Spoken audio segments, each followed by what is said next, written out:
gọzie ahụ nwanne anyị bụ Kenneth Ụzọchukwu. Mmiri nsọ a na-echetara anyị maka mmiri nke Pọl dị asọ dere banyere ya sị, anyị niile mere mmiri Chukwu n'ime Kristi si na mmiri Chukwu wee baa n'ọnwụ ya. Ya bụ dịka Kristi ji ike na ebube nke nna wee bilite n'ọnwụ, otu akpa ka anyị ga-esi na-ebi ndụ ọhụrụ.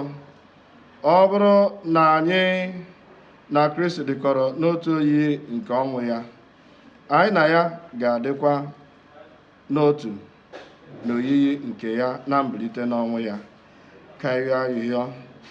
Onye nwe anyị, ji umeala arụ ebere gị, mkpụrụ obi ọma gị nara mkpụrụ obi nwaodibo gị Kenneth Ụzọchukwu. Ọ bụrụ na o meghere si n'adịghị ike nke mmadụ, gbaghara ya, tọpụ ya n'agbụ nke mbilite n'ọnwụ, ka ọ gafere na ndụ ebe ebe si na Kristi dị nwe anyị. Amen. Ka mkpụrụ obi Kenneth na mkpụrụ obi na-ekwelụ gara aga ka ha zuru ike na ndokwa kwere nke ndị kwere.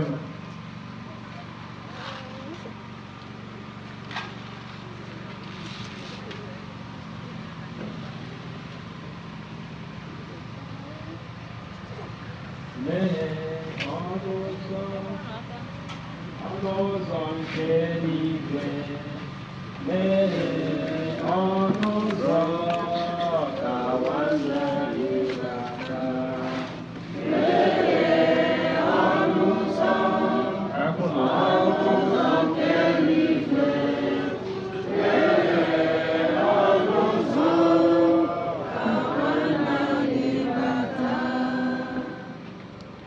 Maka nwanne anyị bụ Kenneth Ụzọchukwu, ka o keta oke ihe nke mbilite n'ọnwụ Kristi, bịapụta na ndụ ọhụrụ nke udo na aṅụrị. Meghee ọnụ ụzọ ka nwanne anyị bata. Meghee ọnụ ụzọ nke eluigwe, meghee ọnụ ụzọ ka nwanne anyị bata. Maka ndị nchekwube ha niile kwụsịrị n'ụwa, ka ha bịa kwere n'ozi ọma nke nzọpụta ebe ebe, gbawo ndụ ha, bịawa okwe na Biko Chukwu, aja niile guzoro maka ndị dị ndụ na ndị nwụrụ anwụ.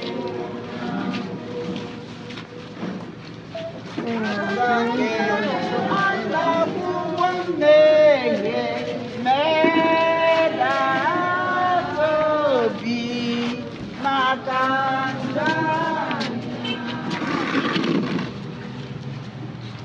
Nara aja biko aja niile runyere gị maka ndị dị ndụ na ndị nwụrụ anwụ. Kacha nke anyị ji akwụ ụgwọ mmehie meda gị obi maka njọ anyị. Ohere dị otu a nọkwa n'ime na-ekele our parish priest na deacon nke nọ n'etiti anyị na ndị na-agba odibo n'ọrụ taa. Asị m ka Chineke gozie unu. Ndị niile gbakọrọ ebe a, ndị enyi, ikwu na ibe, ndị ọgọ, agbata obi, asị m na Chukwu ga-eji ihe ọma kwụọ unu ụgwọ amara unu gosiri anyị na ịhụnanya unu gosiri anyị, ịbịa meere anyị nye nwanne anyị bụ onye ọ masịrị Chukwu ịkpọrọ. Ebere mbụ na ụbọchị Chineke ga-akpọkwazị anyị oku nke anyị, a ga-enwekwa ndị agbakọ gbaa akaebe na anyị gbara mbọ nwee oke anyị ime uche ya bụ Chineke mgbe anyị dị ndụ. ọ ya bụ ihe ka mkpa. Ọ bụrụ na anyị gbara mbọ mgbe anyị dị ndụ mee uche Chukwu, ekpere anyị na-arịọrọ mụ na unu ga-abụ na Chineke ahụ ga-eji ezi obere ya nabata anyị n'alaeze ya. Ya Fada, biko asị gị daalụ, ka Chukwu gọzie gị n'aha Kristi onye nwe anyị. N'agbanyeghị ihe taata bụ ọda kawara ahụ ịbịa ya anyị ma asụ a, maka na amaara m na ọ bụrụ na ọ bụghị site n'ebere ya na enyemaka ya na ka o si n'anya ka ọnọdụ si dịrị anyị, echekwa m anyị mere Krismas ihe. Mana Fada, thank you very much. Daalụ.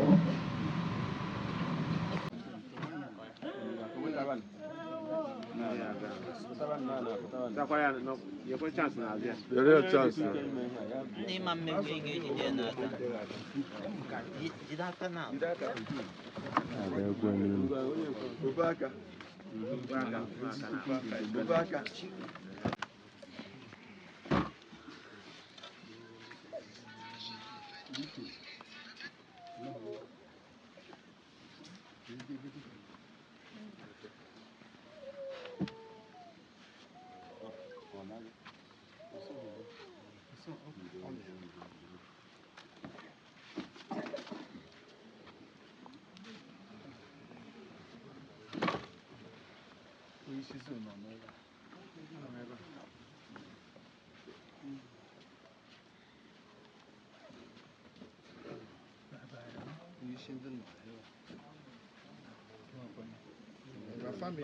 family ga boyo godo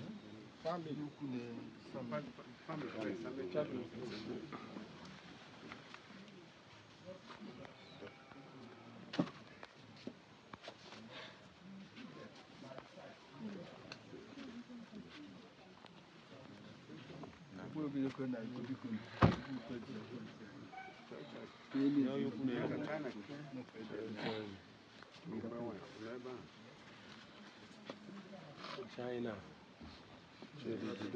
Guys, don't hold yourself.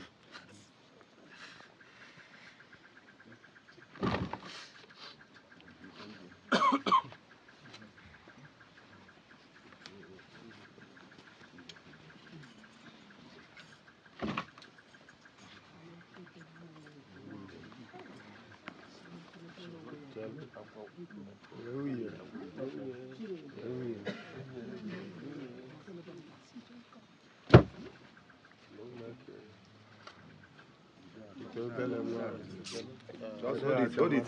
But push it. Guys, you get the shovel now. Now push it. Push his hand. You tell him to work it.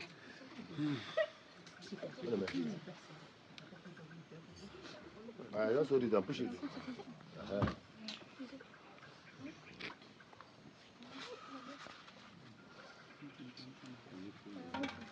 Push it.